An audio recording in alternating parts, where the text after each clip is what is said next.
It has been 12 years since the last Fight Night game was actually released. For over a decade now, many of us boxing fans would watch as other sports would get their yearly releases, while we would just simply dig up our old consoles and load up just one more round of Fight Night Champions. To be honest, I think we had all just given up hope on ever really seeing a boxing game of that caliber released ever again. But maybe we were wrong. Right now, a new boxing game has actually entered early access on Steam, and imagine my shock when I found out it's actually not another Fight Night title, or even made by EA, but instead is a game called Undisputed by Steel City Interactive. Now, Undisputed entered early access around the beginning of February and is really hoping to fill the void many of us boxing fans have felt since the Fight Night series ended way back in 2011. And if I'm being honest, they're doing a good job at it so far. The graphics look great, they got a decent roster of classic and modern fighters, and the best part is, the controls are actually ripped straight from the Fight Night series with only a few minor changes. Now, for those of you who don't know, the Fight Night series had a very interesting control scheme. Even though yes, you could use A, B, X, Y to throw your punches, it primarily wanted you to use the thumbstick instead. And this might sound kind of weird and a little clunky if you're not used to something like this, but in boxing, where precision is required, using the thumbsticks was just fantastic. Now, I'm gonna be honest with you, this is one of those control schemes you're probably either gonna absolutely hate it or love it. The controls definitely have a very steep learning curve. However, once you master it, you're really capable of doing some serious damage. And I'll tell you this, there are a few things that feel as good as when you slip a punch and land that perfect counter. Just, feels so good. The game and its controls have really been made in a way to reward you for planning out each move, weaving and countering, going for the body, then of course back up to the head to land that perfect hook right before slipping out to avoid your opponent's counterpunch. Overall, you have to really be tactful with some of your approaches, you can't just run in there just butt mashing and swinging for the fences, or else you'll end up like poor Rocky Marciano over here.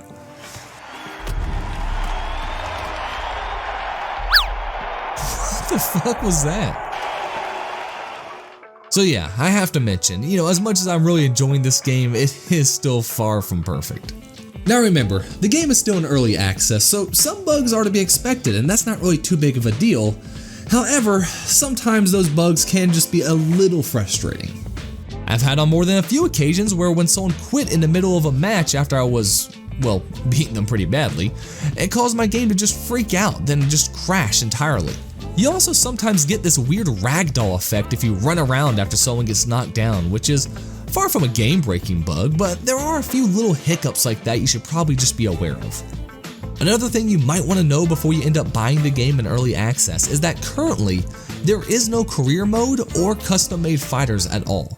Now, it is to be expected soon, but since many of us love strictly playing through the career mode with our own custom fighters and Fight Night without ever even touching the online play at all, it is worth mentioning that both of these features are currently unavailable if you do get it now. What you do have right off the bat, however, is quick fights with AIs, prize fights, and online fights, both ranked and unranked.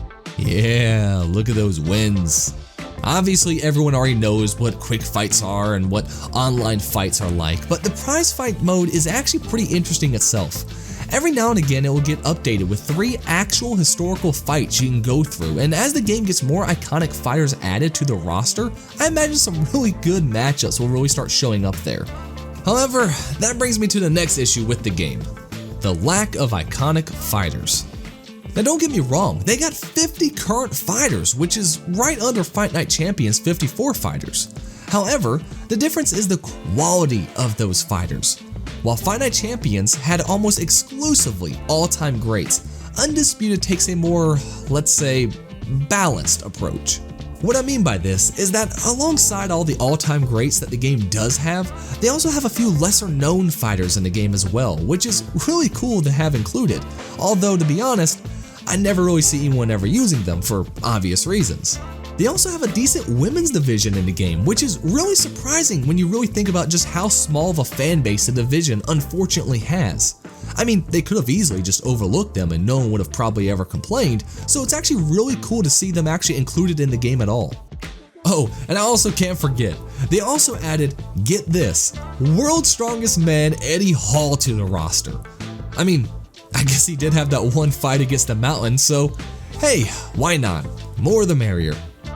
Now, I don't want to come across like they don't have some all-time greats in the game. I mean, the heavyweight division alone has fighters like Ali, Big Joe Frazier, Rocky Marciano, Bomb Squad Wilder, and of course, the Gypsy King himself, Tyson Fury.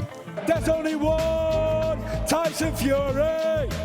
And the lower weight classes have a decent lineup as well, with some greats like Canelo Alvarez, Sugar Ray, Roy Jones Jr., Terrence Crawford, and more. Really just a good, solid base of fighters. However, there's still just so many more I would love to see added to the game at some point. I mean, just think if we started getting some fighters like Manny Pacquiao, Miguel Cotto, Juan Manuel Marquez, Andre Ward, Sergey Kovalev, Mike Tyson, or of course the first fighter that I ever saw live, Triple G.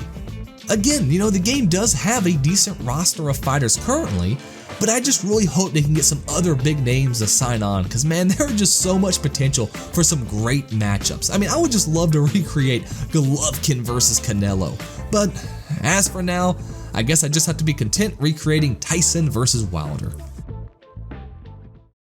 Now, another issue I have seen mentioned a lot is the problem with fighters' uniqueness. And what I mean by that is every fighter just has a particular way about how they move, like how they decide to block, how they throw punches, and the game really just doesn't do a good job at really just fleshing that out. Don't get me wrong, some of the fighters they do a really good job with, like Roy Jones Jr., who really does truly feel like he's just in a league of his own, with those fluid combos and just great movement. And the same goes for others like Tyson Fury. However, I would say probably about 80% of the fighters all feel kind of the same, with very little unique about how they move. Now, obviously, some things a fighter does in real life you can't exactly implement well in a game. I mean, take Wilder for example. How do you implement those crazy windmill punches that he throws? Or the way Canelo just seamlessly dodges and counters every punch thrown at him? I mean, the game does what it can, and nothing they do will ever match the real thing. However, I still would like to see a bit more variety in just some of the ways they move and throw their punches.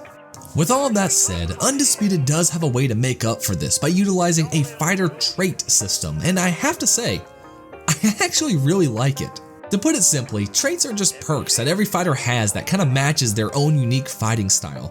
So take Wilder for example. His traits are stuff like Bomber, giving him increased power punch damage to the head, and increases his chance of getting a knockout by 50%. He also has a trait called Bombs Away, increasing the damage of all of his punches thrown, but also lowering the accuracy of those punches as well, which, if you've ever seen a Wilder fight, really makes a lot of sense to have. Other fighters like Mickey Ward have traits like Granite Chin, reducing their chances of being instantly knocked out, which can definitely happen if you're not careful / unlucky. He also has a trait called Lionheart, making it easier for him to get up after being knocked down, which is obviously a trait he's very deserving of. There are some more complicated traits out there, like ones that only affect certain rounds and stuff like that, but overall the trait system does a decent job at allowing every fighter to feel more like their actual counterparts, even if visually some of them look pretty much the same. It's not a perfect solution, but it's definitely something I think was smart to have included.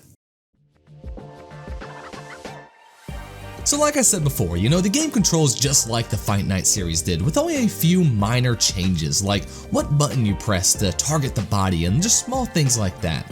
But all in all, it's pretty much the exact same formula. Punching and dodging still require good timing and a good understanding of distance, actually even more so than Fight Night did, to be perfectly honest with you. And Fight Night, you can actually slip punches pretty early and it still counts a lot of the times, while in Undisputed you actually have to be pretty exact with it. And to help make up for this slightly up difficulty in slipping punches, the time you have to get that sweet counter punch bonus after successfully slipping a punch has actually been increased, making it much more important to not get too cocky when going in on the offensive and instead actually backing out to avoid those painful counter punches. Now the damage and stamina system is pretty basic, however it works really well. You can target the head to accumulate more damage to your opponent, making it easier to knock them out, or go for the body, doing less damage but taking away a lot of their stamina, which if you get good at can be devastating. Stamina really does seem to be the key in Undisputed, at least that's what I've noticed playing. For most of the fights I've seen, it seems like the guy who ends up winning is typically the guy who also has kept his stamina up in those important later rounds. So it's definitely important to watch and make sure that stamina bar doesn't get too low. Now, one issue I have seen a lot of people mention when it comes to the gameplay is the problem with desync with online matches. Even though the game heavily relies on just perfect timing, it really seems that sometimes the punches that should have easily landed just don't, or even worse, the punches you think you should have slipped actually do.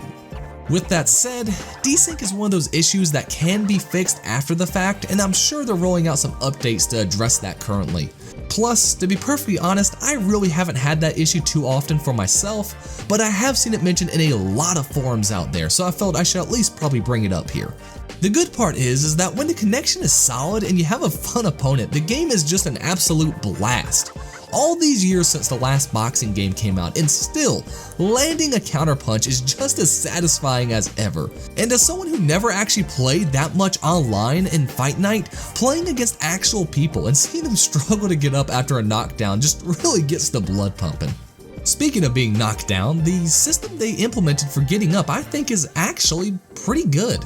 You know, when it comes to boxing games, it's a delicate balance of making it hard enough that you don't get up from everything, but fair enough that if you're really good at it, you might be able to get up a time or two more than your opponent. The way Undisputed has chosen to handle it is with a quick minigame where you have to use the triggers to try to stay inside the green zones on both lines. It might seem pretty simple, but frankly, that's all it really needs to be at the end of the day. Overall, it's important to remember this game is still in early access and will probably go through many changes before it's actually complete, and that brings up probably one of the most important questions there is about this game. Is it currently worth paying $30 for?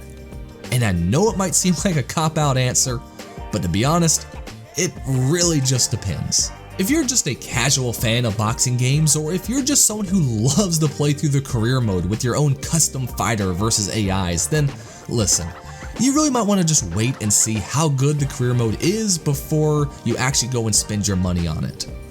But if, like me, you're a huge boxing fan and absolutely love the Fight Night series, then the answer is probably just go right ahead for it. I mean, the game has a really good framework, and I have absolutely loved my time playing it. Now, I'm not sure how much of that is actually a testament to how good the game is, or if it's just because I have been so desperate for a new boxing game for over a decade now, but you know what? Fun is fun. Either way, I have enjoyed my time with the game, and you can be guaranteed I'll probably be playing it some more after I get done recording this here. So what do you think? Will you be picking up this game in early access, or will you just wait till the full release? And for those of you out there who have already actually bought the game, what's your impressions been so far? I really would love to hear from you. Either way, I want to thank you all so much for watching, and I hope to be seeing you again real soon.